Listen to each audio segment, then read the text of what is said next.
जी प्रणाम सरोज। आज फिर से मैं YouTube के ज़रिए आप लोग के बीच में आ रहा हूँ।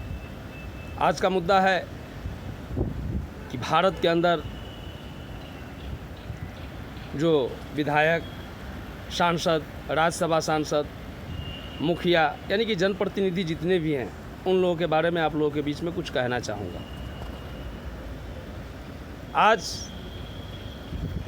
मैं दावे के साथ बोल रहा हूँ, मैंने अपने खुद से सर्वेक्षण किया हूँ और जानकारी जो रखा हूँ,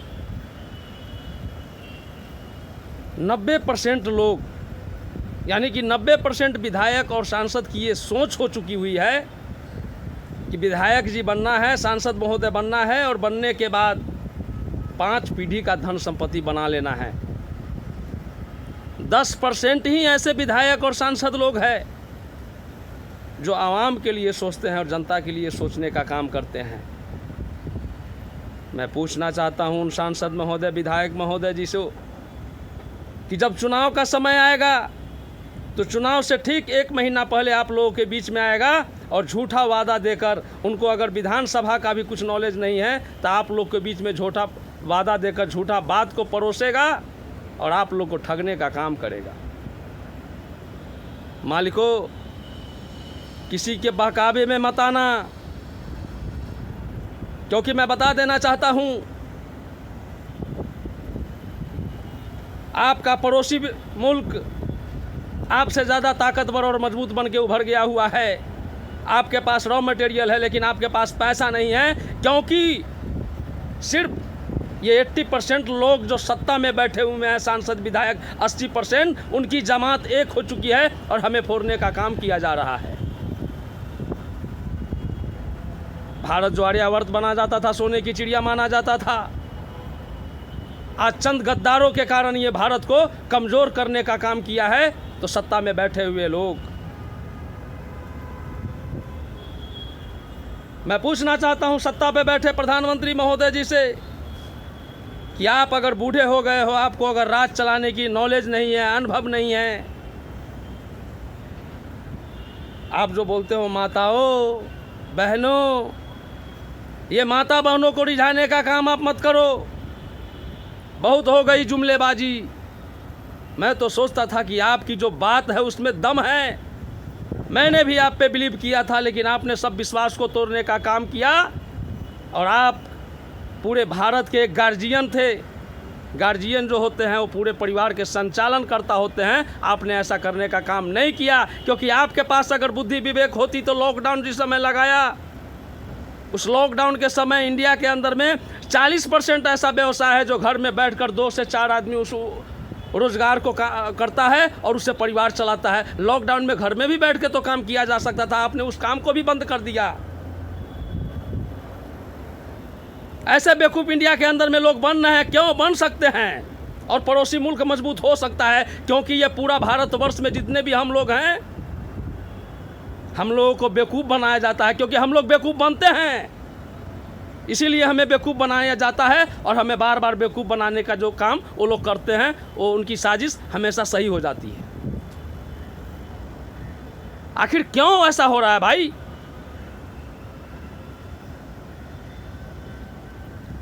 विधानसभा का टिकट मिला, क्षेत्र में गए, नल नाला दूंगा, रोजी रोटी दूंगा, रोजगार दूंगा, घर दूंगा, नौकरी दूंगा, मजदूर को रहने के लिए यहाँ घर दूंगा, बिहार के अंदर में 39 जिला है, फैक्ट्री दूंगा, कुटीर उद्योग दूंगा। अरे मुख्यमंत्री जी, मैं आपको भी कहना चाहता हूँ बिहार के कि 15 बरस आपने रहे, सिर्फ बोलते ही रह गए हैं क्या?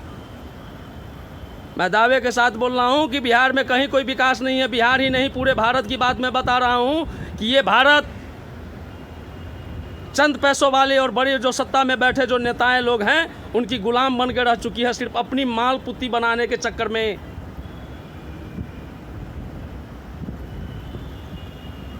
ये ऐसा कर सकते हैं क्योंकि इसके पीछे रीजन है, क्योंकि ये भारतवर्ष जो है मुर्दों का शहर है, हमारी सोच मुर्दे जैसा है, इसीलिए ऐसा कर सकते हैं। मुझे कोई फर्क नहीं पड़ता, मैं अपनी बात को आप आवाम के बीच में रहता हूँ। बाकी मैं क्या हूँ, एक किसान हूँ, सोशल वर्कर हूँ। जो मेरा काम है वो काम करता रहूँगा, खेती करके परिवार को चलाऊँगा, लेकिन अच्छा सोशल वर्कर जरूर रहूँगा। मुझे नहीं चाहिए विधानसभा लोकसभा। मैं खुद अपने आप में एक आर्थिक आज़ादी मुझे चाहिए, जो रियल में जो सोशल वर्कर होता है उस सिद्धांत पे मैं चलना चाहता हूँ। और सत्ता में बैठे हुए लोगों से मैं आगाह भी करता हूँ कि जुमलेबाजी करना छोड़ दो, लोगों को ठगना छोड़ दो, बेवकूफ़ बनाना छोड़ दो, क्योंकि दुनिया जाग चुकी है। क्या हो रहा है नौटंकी।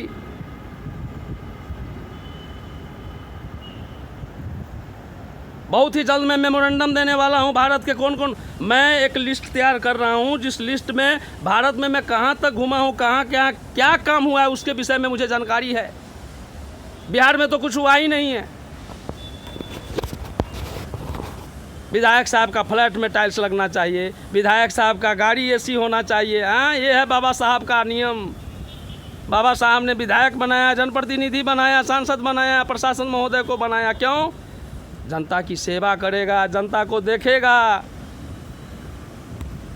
लेकिन एक बार विधायक बने, लोगों की हॉबी हो चुकी है विधायक बनना है, हैं? विधायक के कुर्सी चक्कर में बेटा बाप को मार रहा है। वाह, बाप बेटा को मार रहा है तो माँ बेटा को हत्या कर रहा है सिर्फ कुर्सी के कारण। ये क्या हो रहा है इस देश को। अभी भी आप लोगों को याद दिलाना चाहता हूँ, सत्ता में बैठे लोगों, कि वक्त है इस भारत के साथ जो समस्या है उस समस्या को सुधारने की। समस्या को सुधारने के लिए कोई उपाय नहीं देख रहा है, लेकिन जब चुनाव की आगाज होता है तो झूठा वादा दे देकर एक ही कैसेट को बार बार रिपीट करके रोड बना दूंगा, घर बना दूंगा, माताओं, बहनों, भाइयों, ये क्या नौटंकी हो रहा है भाई।